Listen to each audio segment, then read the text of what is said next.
let's talk about one of the most fascinating and frankly frustrating figures in all of Chinese history, the legendary warrior Liu Bei. We're talking about the most feared fighter of the entire Three Kingdoms period.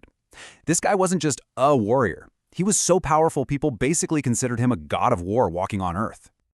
You know, there's this old saying that just nails his reputation perfectly. And get this, that wasn't just some nice compliment people threw around, it was treated like a law of nature.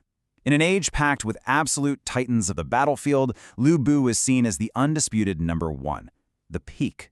And that brings us to the giant puzzle of his life. The big question we're tackling today. If he was really that good, so unstoppable, then how on earth did his career end up being a dumpster fire of betrayal, terrible decisions, and ultimately a totally humiliating end? How could the god of war be such a loser? Okay, so to crack this puzzle, first things first, let's get one thing straight. His reputation was 100% earned. This wasn't just hype or some story people told around a campfire. The historical records are crystal clear. When it came to fighting, Liu Bei was in a league of his own.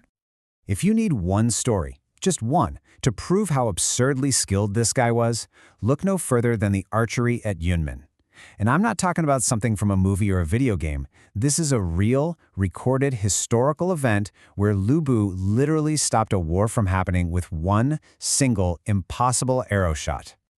All right, so picture this. Two huge armies are squaring up, ready to go at it. Liu Bei decides he doesn't want this fight to happen, so he steps in and makes this insane bet. He plants his own weapon, a halberd, 150 paces away. We're talking way over a football field's length.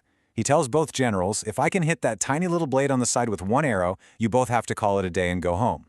He pulls back his bow, lets it fly, and flack! Hits it dead on. The generals their jaws are on the floor. They're so completely blown away by this feat of skill that they just pack up their armies and leave.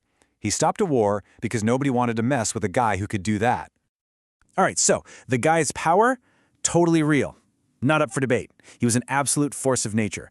But here's the thing. Being a successful leader, a warlord, takes a whole lot more than just being good with a spear. And when you start looking past the battlefield heroics and at Liu Bei the person, well, that's when the cracks really start to show. And this is where our paradox starts to make a lot more sense. If you had to boil down Liu Bei's entire career into one single word, that word would be betrayal. I mean, it's not even an exaggeration. The man was a walking, talking backstabber, pathologically disloyal to pretty much anyone who ever put their trust in him. Just look at this timeline. It's wow. In 189 AD, he straight up murders his mentor and adoptive father, Ding Yuan. Why? Because a more powerful, richer warlord, Dong Zhuo, made him a better offer. He literally hands the head of his father figure to his new boss. Then, just 3 years later, guess what? He murders his second adoptive father, Dong Zhuo. Two father figures, both killed by him, in 3 years. You start to see a pattern here, right? Now, you might be thinking, wait, didn't he kill the tyrant Dong Zhuo? Isn't that a good thing? And yeah, for about 5 minutes, he was a national hero. But the real reason he did it? Well, it was a lot dirtier. Turns out he was having an affair with one of Dong Zhuo's handmaidens and was terrified he was about to get caught. So, was it a noble act to save the country, or was it a panicked move to save his own skin? All the evidence points to the second one. But if you think that was bad, oh, just wait. His masterpiece of betrayal was still to come. After getting his butt kicked in a battle, he was left homeless. A genuinely kind-hearted governor, Liu Bei, felt sorry for him and offered him a place to stay. And how does Liu Bei say thanks? In the absolute worst way you can imagine.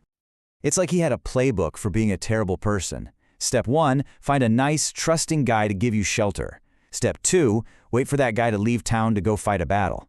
Step 3, while he's gone, launch a sneak attack on his city. Step 4, capture his wife and kids, for leverage. And Step 5, proclaim yourself the new ruler of his lands. It was the ultimate snake move, and it cemented his reputation as a man with absolutely no honor.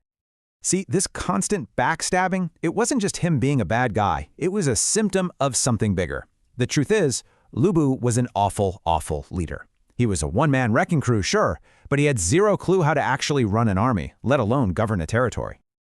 Historians are pretty blunt about his flaws. First off, brave, sure, but witless. No long-term vision whatsoever. He was also super naive politically. You could trick this guy so easily. He once broke a really important alliance just because an enemy messenger made a flimsy argument. He constantly ignored his best strategist, a brilliant guy named Chen Gong. And worst of all, he treated his own generals like dirt. That is just not how you build a team that will stick with you. You know, there's a perfect classical phrase for guys like him, 有勇无谋. It basically means all brawn, no brains. All courage, zero strategy. And if that doesn't perfectly sum up Liu Bei's entire life, I don't know what does. He could fight his way out of any immediate problem, but he couldn't think even one step ahead.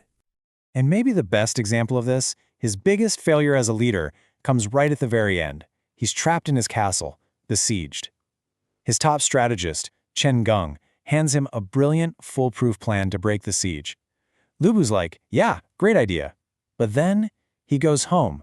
His wife starts crying, saying she's scared to be left alone, and he cancels the plan. He literally threw away their only chance of survival because his wife was upset. So, after a career built on betrayal and terrible choices, the ending, well, it wasn't a surprise. It was basically karma coming to collect. His downfall wasn't some shocking twist. It was the only possible way his story could end. Okay, so here's the final act, the siege of Xiapi. He's trapped. His enemy, the brilliant Cao Cao, has him surrounded. The city's been flooded, morale is at rock bottom. And in a moment of perfect poetic justice, the thing that finally brings him down isn't an enemy arrow, it's betrayal from the inside.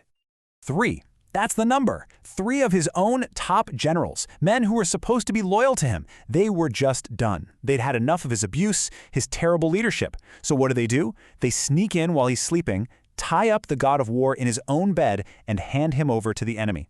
The ultimate betrayal was taken down by, you guessed it, betrayal.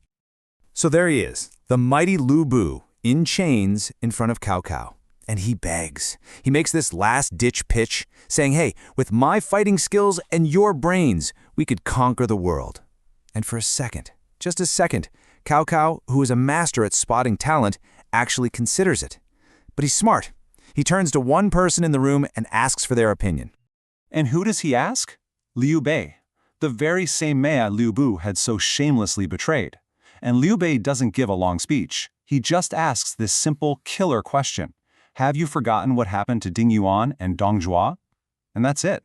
That one sentence was the nail in the coffin, a simple reminder of his past.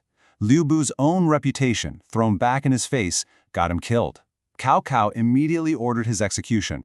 So when you look at the whole story, Liu Bei isn't some tragic hero who fell from grace. He's a cautionary tale, a massive what not to do guide for leaders. His story is a warning that's just as powerful today as it was 2,000 years ago, and it leaves us with one heck of a question. What good is being a god on the battlefield if you don't have the wisdom and the character to be a leader of people?